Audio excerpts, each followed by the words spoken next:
Halo Sobat Kemedika, kembali lagi bareng aku di Anging Eng, Bincang Bising bareng Fedi.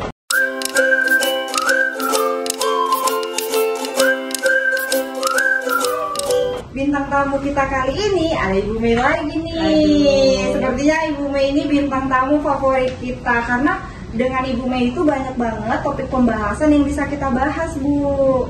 Ayo kalian pasti udah kenal ya sama Ibu Mei, tapi buat teman-teman yang belum kenal sama Ibu Mei ini pimpinan dari Klinik Pratama Kemedika di Kota Jambi dan juga pimpinan dari usaha-usaha ibu yang lainnya ya, Bu. Ada usaha apa aja, Bu? Ada alkes, gedung pertemuan, banyak ya. Oh banyak ya, oke. Tuh, jadi buat teman-teman warga Jambi kalau misalnya ketemu Bu Mei di mall, di tempat ngopi, boleh disapa-sapa ya, Bu. Boleh, silakan. Nah, kalau biasanya kita bahas soal kesehatan, kecantikan, bahkan kita udah bahas tentang maintenance waktu seorang Ibu Mei. Kali ini kita bakalan bahas yang paling terkenal dari perusahaan atau klinik Kemedika, yaitu promosi melalui digital marketing. Boleh nggak Bu kita bahas-bahas nih, Bu? Mana tahu kan kita bisa berbagi cara Ibu promosi atau menjalani gitu kan, atau nge-branding dari usaha-usaha Ibu. Boleh. Nah, sebelum kita masuk lebih jauh, kita harus tahu dulu. Nah, pertanyaan yang pertama, penjelasan singkat tentang konsep digital marketing dan mengapa penting bagi pertumbuhan bisnis, Bu. Jadi menurut Ibu gimana, Bu? Kalau sekarang kan kita udah era digital ya. Sebenarnya saya udah melek digital itu dari 2015 sih. Jadi saya sempat belajar juga dengan beberapa mentor. Ana Lahira salah satunya juga yang saya agak lama belajar itu 1 tahun lewat online dulu. Waktu Facebooknya masih booming ya waktu itu. Nah, kenapa kita masuk ke era digital? Karena sekarang ini kalau dulu kan zamannya door to door ya. Jadi kita kadang kalau kita punya toko, kita harus menunggu dulu pas orangnya datang baru kita jualin tuh produk kita. Lebih ke public speaking, yang nge-branding lewat public speaking karena langsung face to face dengan orang. Nah, sekarang di zaman digital ini itu udah nggak bisa lagi digunain karena semua orang punya handphone. Di mana-mana orang pegang handphone, satu orang pasti satu handphone ya kan. Belum lagi dia punya laptop, punya komputer, dan semua sudah ada tuh dalam genggaman gitu kan. Jadi kita nggak perlu lagi door to door ya kan. Yang penting tuh bagaimana caranya kita mengemas produk-produk kita itu laku di pasaran dengan membranding tadi itu gitu. Berarti untuk digital marketing sendiri Ibu memang belajar ya, Bu ya? Iya, bukan belajar, yang enggak sekedar tahu atau itu memang berarti udah ada ilmunya. Udah. Selanjutnya, apa peran sistem promosi dalam digital marketing, Bu? Oh, sangat banyak ya perannya ya. Salah satunya gini, beberapa usaha saya itu bisa berkembang itu bukan karena kita tuh pintar dalam segi strategi saja, tapi lebih ke karena dunia digital marketing. Jadi kita belajar digital marketing itu untuk promosi itu nomor 1 sih. Jadi baik itu dia di jasa maupun di produk, itu semua perlu digital marketing. Nah, karena itu sangat menunjang nomor 1 untuk di bidang promosi. Jadi nggak ada lagi yang fungsinya hanya kayak sepanjang spanduk, kemudian katalog-katalog atau brosur-brosur ngasih-ngasih ke orang, itu nggak bisa lagi sekarang. Jadi kita lebih ke brandingnya ke digital marketing. Bagaimana sistem promosi berkontribusi pada strategi pemasaran digital dan pencapaian tujuan bisnis? Jadi sistem promosi yang Ibu kontribusikan untuk mencapai suatu tujuan bisnis Ibu itu seperti apa? Kalau sistem promosinya itu jujur aja kalau untuk biaya promosi kita sendiri itu lebih minim dibandingkan kita promosi seperti dulu ya, door to door atau kita pakai brosur dan lain sebagainya. Dan biaya promosi kita juga itu 10% harusnya ya, 10% dari pendapatan kita. Tapi kita lebih banyak itu lebih malah di bawah 10% ya untuk biaya promosi kita, saking maksimalnya untuk di dunia digital ini. Apalagi media sosial itu sangat membantu sekali untuk membranding itu produk-produk kita. Nah, sekarang tinggal sisi promosi kita, strategi apa yang mau kita ambil nih. Kita mau promosiin produknya saja, orangnya, atau brandnya saja gitu. Nah, disitulah kita bisa menentukan promosi kita di digital marketing. pertanyaan selanjutnya, bagaimana menilai keberhasilan promosi digital marketing? Misalnya, contohnya setiap bulan Ibu pasti punya konsep-konsep digital marketing yang untuk dipromosikan. Jadi bagaimana Ibu bisa menilai kalau misalnya oke, bulan ini promosi kita berhasil, oh mungkin bulan ini promosi kita belum berhasil. Itu biasanya Ibu menilainya seperti apa, Bu? Di setiap platform digital itu punya standar ya masing-masing, dan kita bisa evaluasi dari analisis ya. Contohnya ini kayak Google Ads gitu, kita bisa ke Google Analytics gitu ya. Kita juga bisa evaluasi juga di Instagram kita, sekarang ada Meta juga, begitu juga dan Facebook gitu. Nah, pertumbuhan yang kita evaluasi itu pertama itu jumlah pendapatan yang kita dapatkan dari satu bulan itu ada kenaikan atau penurunan. Kedua, jumlah produk yang kita jual itu sesuai atau tidak, itu yang keluarnya banyak atau enggak. Kemudian jumlah orang masuk, kalau di bidang jasa ya orang yang datang itu berkunjung itu harus banyak ya. Nah kalau di bidang jualan produk juga produknya harus banyak keluar toh. Nah itu kita evaluasi. Kalau memang ada contohnya ini kenaikan atau penurunan, itu jadi evaluasi kita ke depan untuk menentukan strategi dan target kita di bulan berikutnya sih. Gitu. Berarti bisa disimpulkan Ibu selalu mengevaluasi setiap promosi digital marketing setiap bulannya bahkan atau setiap minggunya ya, ya. Betul. Supaya continue ya Bu ya. Jadi kita tahu oh ya ini kurangnya di mana, oh ini mungkin lebih ditingkatin lagi. Betul. Pertanyaan selanjutnya, kriteria apa yang digunakan untuk menilai apakah promosi digital marketing kita sudah sukses atau enggak? Kriterianya ya itu tadi, kita setiap lini usaha itu berbeda-beda. Contohnya saya punya produknya di dunia apa dulu, mungkin kesehatan, kayak saya punya Alkes nih, atau produk kecantikan, ya itu pasti beda dong, ya kan? Kriterianya juga pasti berbeda-beda. Salah satunya apa sih yang mau kita tingkatkan dulu, evaluasinya untuk brandnya dulu, atau tentang kualitas produk gitu. Ya itu beda-beda lagi. Nah biasanya setiap bulan itu kita ada perbedaan. Kita mau branding apa nih? Kalau kita sudah punya brand, sekarang ini kan kayak klinik kita sudah punya brand. Berarti yang kita branding lagi yaitu adalah produk-produk yang kita jual di dalam layanan. Karena kan kita pasti punya banyak bidang. Di sini kan kita banyak bidang nih. Salah satunya kita harus branding laboratorium, branding layanan umum, branding fisioterapi, estetik juga, ada kebidanan juga. Nah, setiap lini bidang tersebut pasti berbeda-beda pangsa pasarnya. Nah, beda pangsa pasar berarti beda juga sistem cara kita untuk mendigitalisasikannya. Gitu sih perbedaannya. Berarti punya kriteria sendiri untuk perlayanan atau bidangnya ya Bu ya. Jadi nggak bisa dipukul rata. Nggak bisa, beda-beda. Itu tips dari Bu. Nah, selanjutnya bagaimana memilih platform media sosial yang tepat untuk promosi Bu? Kalau untuk pemilihan itu sangat kita pilih ya. Salah satunya yang mungkin banyak sih ya, media sosial di luar sana, mungkin aplikasi-aplikasi lainnya juga banyak. Tapi yang sering digunakan oleh masyarakat Indonesia, karena kan pangsa pasar kita pasti orang Indonesia. Salah satunya yaitu kita harus punya website di dunia digital itu. Kalau nggak ada website nggak punya rumah ya kan.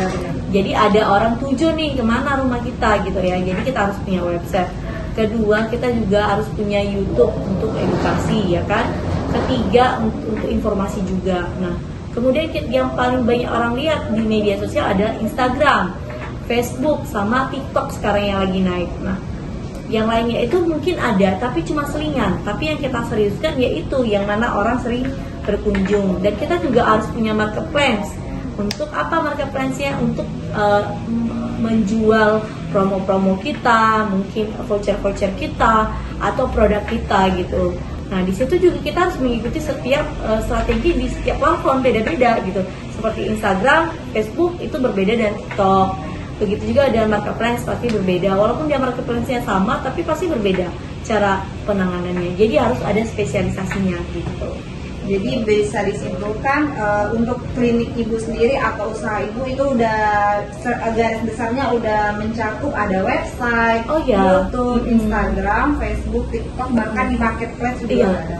Nah, Kalau untuk website sendiri itu salah satu menurut saya sih kayak bagus banget, karena kalau di Instagram, mungkin di YouTube, Facebook atau TikTok informasi mengenai edukasi, karena kan kita kan secara nggak langsung bukan usaha yang main-main ya Bu ya, benar-benar yang orang tahu tentang kita itu ada sisi positifnya, ada edukasi, ada pengetahuan, dan di website itu sudah ada. Nah, tuh buat teman-teman boleh mampir-mampir ke website K-Medica ya, karena banyak banget artikel-artikel terbaru, layanan-layanan apa aja, informasi serta dokumentasi dan galeri dari K-Medica. Selanjutnya, faktor-faktor apa yang perlu dipertimbangkan saat memilih platform media sosial untuk promosi, Bu?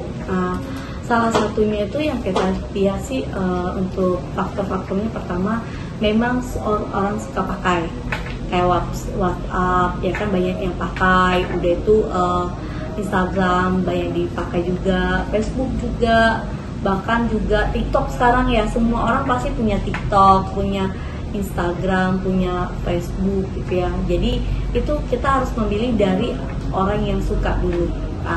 Dan setiap platform ini pasti beda-beda kriteria orang-orangnya, dan juga lini orang yang maunya itu seperti apa gitu. Kayak TikTok dia maunya seperti ini sistemnya, Instagram maunya gini gitu. Jadi beda-beda. Nah, perlakuan kita ambil dari garis lurusnya. Kita setiap platform itu pasti strateginya berbeda gitu. Ya, berarti untuk setiap platform sendiri Ibu memiliki targetnya masing-masing ya Bu ya. Misalnya mungkin kalau untuk di Instagram kita boleh agak sedikit serius, tapi mungkin kalau di TikTok kita penyampainya lebih santai. Lebih santai ya, salah satunya itu juga strategi. Nah, selanjutnya bagaimana melibatkan pelanggan melalui WhatsApp marketing, Bu? Jadi untuk WhatsApp marketing Ibu punya ya Bu ya pastinya. Nah, itu biasanya Ibu melibatkannya dalam segi apa aja? Apakah cuma konsul atau kita bisa daftar juga atau bisa tanya-tanya, itu gimana Bu? Kalau untuk WhatsApp itu banyak ya kita bisa gunakan untuk melibatkan customer kita, pasien juga. Kalau untuk di klinik, kalau di produk adalah customer. Salah satunya itu untuk penyampaian informasi ya, mungkin kita tentang layanan terbaru, produk terbaru, alat terbaru ya kan, kemudian juga promo terbaru, dan juga bisa digunakan untuk survei kepada pasien atau pada customer ya tentang produk yang kita jual atau layanan yang kita jual. Kemudian juga bisa digunakan untuk sharing gitu ya, untuk memberikan konsultasi secara tidak langsung atau secara langsung gitu. Jadi bisa buat janji juga. Jadi kegunaan marketing WhatsApp marketing ini sangat luas gitu. Jadi tergantung dari fungsi yang digunakan oleh perusahaan dan di setiap lini usahanya gitu.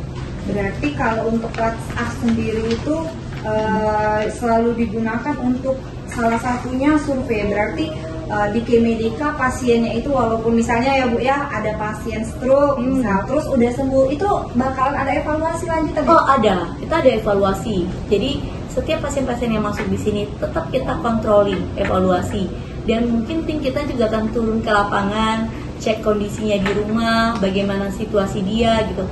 Kita tidak melihat hanya sedang tentang uang ya di sini, tapi bagaimana kita melayani dan hati sih. Jadi kalau mereka sehat, benar-benar sehat, kita juga happy gitu kan ya. Jadi ada reward buat kita gitu. Berarti itu salah satu bisa dibilang poin plus dari klinik K-Medica. Iya betul.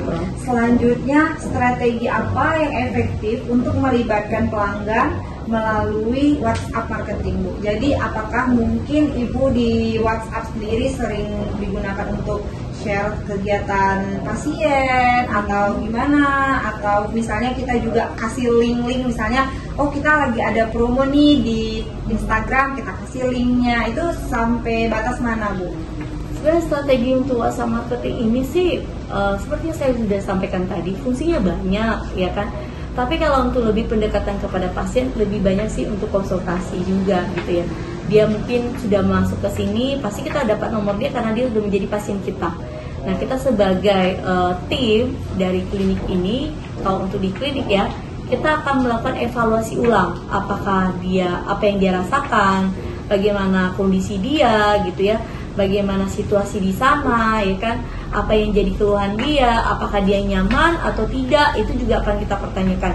Dari evaluasi tersebut baru kita bisa menentukan apa yang pasien kita butuhkan gitu. Nah, karena dengan cara seperti itu kita baru tahu treatment selanjutnya apa nih buat pasien ini.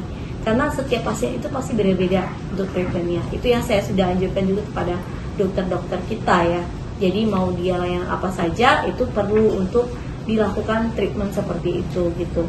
Dan juga kalau untuk produk ya sama, produk juga fungsinya ya itu untuk tanyain apakah produk yang berkualitas setelah dibuka, ada yang pecah kah atau yang gimana, apakah dia mau balik lagi nantinya gitu. Itu kita pasti pertanyakan apakah pelayanan kita oke, pelayan marketing kita seperti apa, dia bagus atau tidak kerjanya, untuk melayaninya puas atau tidak. Itu juga digunakan di WhatsApp marketing. Pertanyaan terakhir, feedback penggunaan promosi digital marketing sejauh digunakan itu berapa persen Bu kira-kira? Kalau ditanyakan soal berapa persen, 80%. Itu banyak sekali lebih ke digital marketing. Dan kita pun terkenal itu karena digital marketing, bukan karena kita menunggu itu. Jadi lebih banyak ke digital marketing.